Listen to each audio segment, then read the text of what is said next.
Binisita ni Defense Secretary Gilbert Teodoro at AFP Chief of Staff General Romeo Browner Jr. ang Cagayan na isa sa 4 na pagtatayuan ng pasilidad sa ilalim ng Enhanced Defense Cooperation Agreement o EDCA. Inabutan nila ang pagkakarga ng relief goods sa mga US aircraft para sa mga nasalantang isla ng Fuga at Calayan.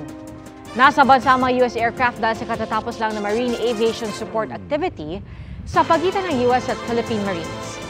Bagamat may agam-agam na baka magamit ng Amerika ang EDCA sites para maglunsad ng opensiba kontra China, tiniyak ng Malacanang na hindi ito mangyayari. At tiniyak nila na ang EDCA sites ay para lang sa depensa ng Pilipinas at sa humanitarian at disaster response.